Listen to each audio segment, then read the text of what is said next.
नमस्कार मेरी प्यारी लॉयल फैमिली, मैं मिस्टर हेल और आज पॉडकास्ट आपको ऐसी हॉरर घटना बताने वाला हूं जो एकदम रियल घटना है। दोस्तों, कहते हैं कि इंसान की चीखें हवा में घुलकर भी मिटती नहीं। अगर किसी निर्दोष के साथ अन्याय हो तो उसकी आत्मा कभी चैन से नहीं बैठती। आज हम लेकर आए हैं एक ऐसी डरावनी दास्तान, डायन का खौफनाक बदला। एक गांव जहां एक औरत को बेगुनाह होते हुए भी डायन कहकर जला दिया गया। मरते वक्त उसने श्राप दिया कि उसका बदला पीढ़ियों तक पीछा करेगा, और अब सालों बाद वही श्राप लौट आया है। गांव खून से लाल हो चुका है, बच्चों की चीखें और रात का सन्नाटा अब और डरावना हो गया है। तो तैयार हो जाइए उस खौफनाक सफर के लिए जहां हर मोड़ पर मौत खड़ी है और हर साया बदले की आग में जल रहा है। गांव की हवाओं में सन्नाटा पसरा रहता था। घना जंगल गांव के किनारे फैला था, जहां सूरज की किरणें भी पूरी तरह अंदर नहीं पहुंच पाती थी। लोग कहते थे कि उस जंगल में एक डायन का साया है जिसने वर्षों पहले भयानक मौत पाई थी। उसकी आत्मा बदले की आग में जल रही थी और अब वो किसी को भी चैन से जीने नहीं देती थी। पुरानी कहानियों के अनुसार ये घटना 100 साल पहले की थी, जब गांव के कुछ लालची लोगों ने एक निर्दोष औरत पर टोना टोटका करने का झूठा आरोप लगाया था। उस औरत का नाम सरोज था। वो अकेली थी और जड़ी बूटियों से इलाज करती थी। गांव के बीमार लोग उसके पास आते थे और ठीक भी हो जाते थे, मगर कुछ लोगों को उसकी बढ़ती लोकप्रियता से जलन होने लगी। उन्होंने उस पर काला जादू करने का आरोप लगाया। गांव के चौपाल पर पंचायत बैठी और बिना कोई सबूत लिए सरोज को डायन घोषित कर दिया गया। उसे गांव के बीचों बीच पीट पीट कर मार डाला गया। उसकी लाश को जलाने के बजाय जंगल में गाड़ दिया गया ताकि उसकी आत्मा वहीं कैद रहे। मगर मरते समय सरोज ने लोगों को श्राप दिया कि उसका खून व्यर्थ नहीं जाएगा और आने वाली पीढ़ियों तक वो बदला लेगी। तब से उस गांव का नाम सुनते ही लोग सहम जाते थे। रात होते ही कुत्ते भौंकना बंद कर देते थे, औरतें अकेले बाहर नहीं निकलती थी और मवेशी अक्सर बिना कारण मर जाते थे। कई बार लोग गायब भी हो चुके थे जिनका कभी पता नहीं चला। गांव वाले समझते थे कि यह सब उसी डायन का काम है। गांव में एक परिवार था जिसमें वृद्ध मां, उसका बेटा अर्जुन और बहू सीमा रहते थे। अर्जुन बहादुर था, लेकिन वह इन बातों पर ज्यादा विश्वास नहीं करता था। उसे लगता था कि ये सब अंधविश्वास है जिसे लोगों ने डर फैलाने के लिए बना रखा है। उसकी मां अक्सर उसे समझाती थी कि रात को जंगल के पास मत जाना, मगर अर्जुन ने कभी उसकी बातों को गंभीरता से नहीं लिया। एक दिन गांव में अजीब घटनाएं होने लगी। पहले एक किसान की बेटी अचानक बीमार पड़ी। उसका चेहरा सूज गया, आंखें लाल हो गईं और वो रात भर चिल्लाती रही। किसी भी वैद्य से उसका इलाज नहीं हो सका। लोग कहने लगे कि डायन ने उसे पकड़ लिया है। फिर गांव के तालाब का पानी लाल हो गया। किसी ने सोचा कि ये मिट्टी की वजह से हुआ होगा, मगर पानी को छूने वाले सबको शरीर पर फफोले पड़ गए। ये देखकर लोग और डर गए। अर्जुन ने इन सबको संयोग माना। वह सोचता था कि बीमारियां और प्राकृतिक घटनाएं ही सबका कारण है, मगर उसकी सोच ज्यादा देर तक कायम नहीं रह सकी। एक रात अर्जुन खेत से लौट रहा था। रास्ता जंगल के किनारे से होकर गुजरता था। चांदनी फैली हुई थी और हवा में अजीब ठंडक थी। अचानक उसे लगा कि उसके पीछे कोई चल रहा है। उसने पीछे देखा तो कोई नहीं था। उसने कदम तेज कर दिए। तभी पेड़ों के बीच से धीमी सी सरसराहट सुनाई दी। अर्जुन ने सोचा कि शायद जानवर होगा और वो घर की ओर बढ़ गया। लेकिन जब वो घर पहुंचा तो देखा कि दरवाजे पर लाल रंग से हाथ के निशान बने हुए हैं। उसकी मां और सीमा दोनों डरी हुई थी। उन्होंने बताया कि अभी कुछ देर पहले दरवाजे पर किसी ने जोर जोर से खटखटाया था। जब दरवाजा खोला तो कोई नहीं था, मगर ये लाल हाथों के निशान वही रह गए।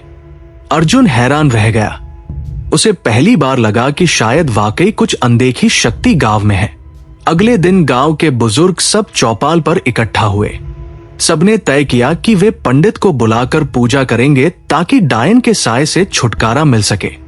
पंडित ने आकर कहा कि यह आत्मा बहुत शक्तिशाली है क्योंकि इसका खून अन्याय से बहाया गया था। जब तक इसके श्राप का अंत नहीं होगा तब तक गांव शांति नहीं पाएगा। उसने सुझाव दिया कि जंगल में जाकर उस स्थान की पूजा करनी होगी जहां सरोज को गाड़ा गया था। गांव वाले डर के मारे तैयार नहीं हुए, मगर अर्जुन ने कहा कि वह जाएगा। उसके साथ कुछ नौजवान भी तैयार हो गए। रात को सब मशाले लेकर जंगल में पहुंचे। चारों ओर सन्नाटा था और दूर कहीं उल्लू की आवाज गूंज रही थी। पेड़ों की शाखाएं हवा में झूल रही थी, जैसे कोई छाया उनका पीछा कर रही हो। अचानक अर्जुन की मशाल बुझ गई। उसने दोबारा आग लगाने की कोशिश की, मगर हवा इतनी तेज चली कि बाकी मशालें भी बुझ गई। अब चारों ओर सिर्फ अंधेरा था। तभी जमीन से करहाने जैसी आवाज आई। मिट्टी हिलने लगी और एक लंबी दरार फट गई। सब लोग डरकर पीछे हट गए। दरार से काले बालों का गुच्छा बाहर निकला और धीरे धीरे एक औरत का चेहरा दिखाई दिया। वह चेहरा झुलसा हुआ था, आंखें लाल आग जैसी और दांत बेहद नुकीले। गांव के लोग चीखते हुए भाग गए। अर्जुन वहीं खड़ा रह गया क्योंकि उसके पैर जैसे जमीन से चिपक गए थे। उस औरत ने उसकी ओर देखा और भारी आवाज में बोली कि अब उसका बदला पूरा होगा। अर्जुन किसी तरह भागकर घर पहुंचा, मगर उसके दिल में यह सवाल रह गया कि वह आत्मा बार बार उसे ही क्यों देख रही थी। अगले कुछ दिनों में गांव में और भी खौफनाक घटनाएं होने लगी। लोग सुबह उठते तो देखते कि घरों की दीवारों पर खून से लिखे वाक्य बने होते। किसी की बकरी आधी रात को मरी मिलती, किसी का बच्चा अचानक गायब हो जाता। गांव वालों ने अर्जुन को दोष देना शुरू कर दिया कि उसने पूजा बिगाड़ दी और डायन अब और ज्यादा गुस्से में है। अर्जुन समझ नहीं पा रहा था कि वह क्या करे। उसकी मां और सीमा भी बहुत डरी हुई थी। एक रात अर्जुन को सपना आया जिसमें वही औरत उसे बुला रही थी। उसने कहा कि अगर वह सच जानना चाहता है तो जंगल के सबसे पुराने पीपल के पेड़ के नीचे जाए। अगली सुबह अर्जुन ने तय किया कि वह वहां जाएगा। मां ने रोका, मगर अर्जुन नहीं माना। वह जंगल पहुंचा और पीपल के पेड़ के नीचे खुदाई शुरू की। कुछ देर बाद उसे वहां हड्डियों का ढेर मिला और उनके पास ही एक टूटा हुआ कंगन। अचानक हवा तेज हो गई और उसके सामने वही डायन खड़ी हो गई। उसने कहा कि यह उसकी हड्डियां हैं। गांव वालों ने उसे धोखे से मार डाला और यहीं गाड़ दिया। उसने अर्जुन से कहा कि अब उसका खून बदले की पुकार कर रहा है। अर्जुन ने पूछा कि वह उससे क्यों बार बार मिल रही है। डायन ने जवाब दिया कि अर्जुन के पूर्वज ही वे लोग थे जिन्होंने उसे मारकर गाड़ा था।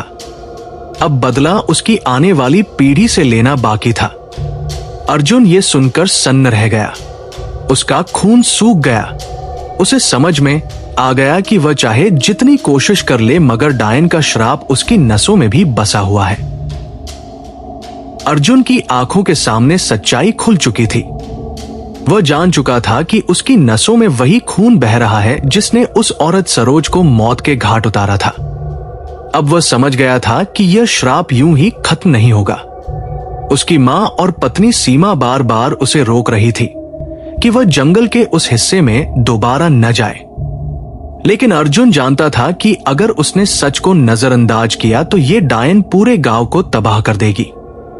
गांव में अजीब घटनाएं और तेज हो चुकी थी। बच्चों का अचानक गायब हो जाना, मवेशियों का कटे हुए हाल में मिलना और रात को औरतों की चीखें सुनाई देना अब आम हो चुका था। लोग अपने ही घरों में बंद हो जाते और चौपाल सुनसान पड़ी रहती। बुजुर्ग कहते थे कि अब वो समय आ गया है जब डायन अपना पूरा बदला लेगी। एक रात गांव के बीचों बीच अचानक आग लग गई। 5 घर राख हो गए। लोग जान बचाने के लिए भागते रहे, लेकिन किसी को भी आग बुझाने का उपाय नहीं सूझा। सबको लगा कि यह आग इंसानों ने नहीं लगाई बल्कि डायन की आत्मा ने खुद लगाई है। अगले दिन गांव वालों ने अर्जुन को घेर लिया और कहा कि तू ही इसकी वजह है। तूने उस औरत की हड्डियों से छेड़छाड़ की। तू ही श्राप का वारिस है।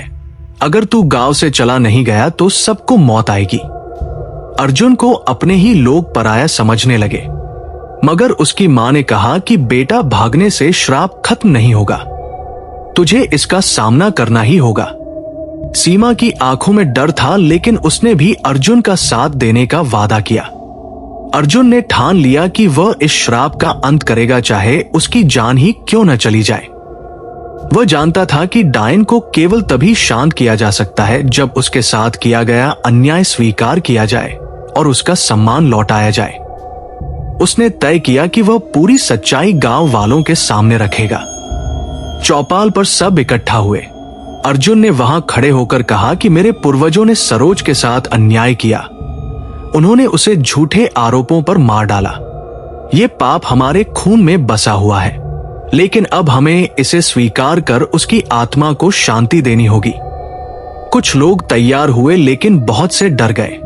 तभी अचानक चौपाल के बीच खून से सना हुआ हाथ उभर आया और सबने देखा कि सरोज की आत्मा वहां खड़ी है। उसके चेहरे पर वही जलने के निशान थे।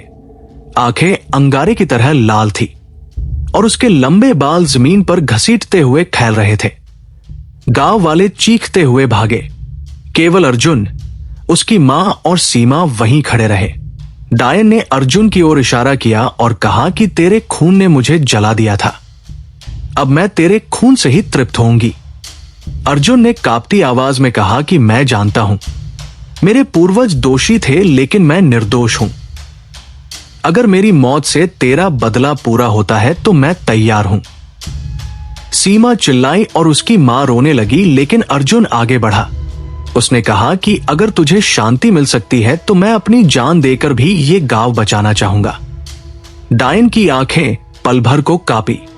उसने कहा कि इंसान कभी अपनी गलती स्वीकार नहीं करता, लेकिन तूने कर ली। यह सुनकर उसकी चीख जंगल में गूंज उठी। आसमान काला हो गया और तेज आंधी चलने लगी। पेड़ जड़ से उखड़ने लगे। अर्जुन जमीन पर गिर पड़ा। डायन ने अपने लंबे हाथ उठाए और अर्जुन के गले को पकड़ लिया। उसकी सांस रुकने लगी। तभी अर्जुन ने अपनी जेब से वो टूटा हुआ कंगन निकाला जो उसने हड्डियों के पास से पाया था। उसने उसे डायन की ओर बढ़ा दिया। डायन ने कंगन देखा और उसकी आंखों से आंसू बहने लगे। वो कांपने लगी। उसने कहा कि यही मेरी आखिरी निशानी थी जिसे लोगों ने मेरे साथ मिट्टी में गाड़ दिया था। तूने इसे मुझे लौटा दिया। अचानक उसका चेहरा बदलने लगा। वो धीरे धीरे वही औरत सरोज बन गई जो कभी गांव वालों का इलाज करती थी। उसका चेहरा अब शांत था और उसकी आंखों से दर्द झलक रहा था। उसने कहा कि मुझे मेरे सम्मान के साथ दफनाया जाता तो शायद मैं आज बदले की आग में न जलती। उसने अर्जुन के सिर पर हाथ रखा और बोली कि तू निर्दोष है, लेकिन तेरे खून ने मुझे दर्द दिया था। अब तुझे मुक्ति मिलेगी। इतना कहकर उसका शरीर धुएं में बदल गया और आसमान में समा गया। गांव पर छाया हुआ काला साया हट गया। आग बुझ गई। औरतों की चीखें थम गई और हवा सामान्य हो गई। गांव वाले धीरे धीरे बाहर आए और सबने देखा कि अर्जुन जमीन पर गिरा पड़ा है। उसकी सांस चल रही थी, लेकिन वह बेहोश था। कई दिनों बाद अर्जुन होश में आया। गांव वाले अब उसे दोषी नहीं मानते थे। उन्होंने सरोज के नाम पर मंदिर बनवाया और उसकी आत्मा को शांति देने के लिए पूजा की। अर्जुन की मां ने राहत की सांस ली और सीमा उसकी देखभाल में जुट गई। मगर अर्जुन की आंखों में अब भी डर बाकी था। उसे लगता था कि डायन पूरी तरह खत्म नहीं हुई है, बल्कि उसने केवल उसके खून को माफ किया है। शायद अगर कभी फिर किसी और औरत के साथ अन्याय हुआ तो वो आत्मा लौट आएगी।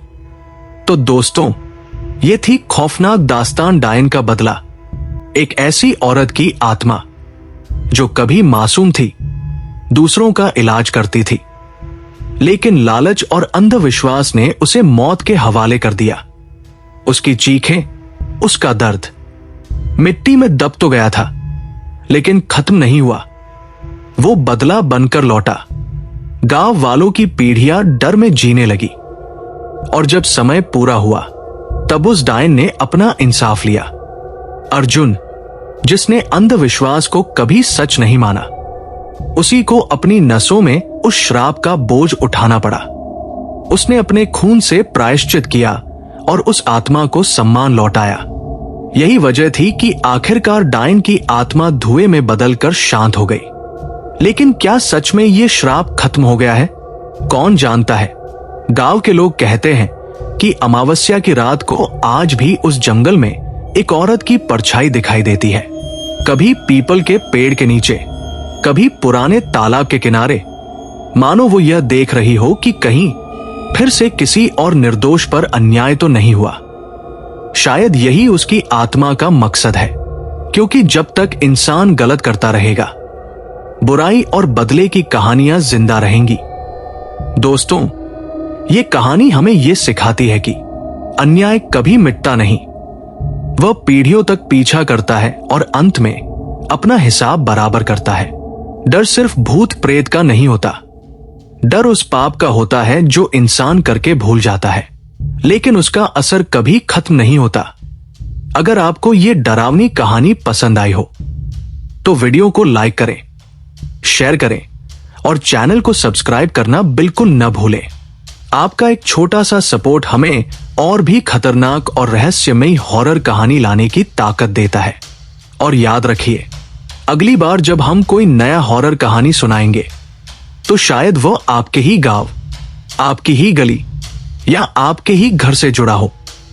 सोचिए, जब आप ये वीडियो बंद करेंगे और कमरे में अकेले होंगे तो क्या ये यकीन कर पाएंगे कि आपके पीछे कोई परछाई नहीं खड़ी है?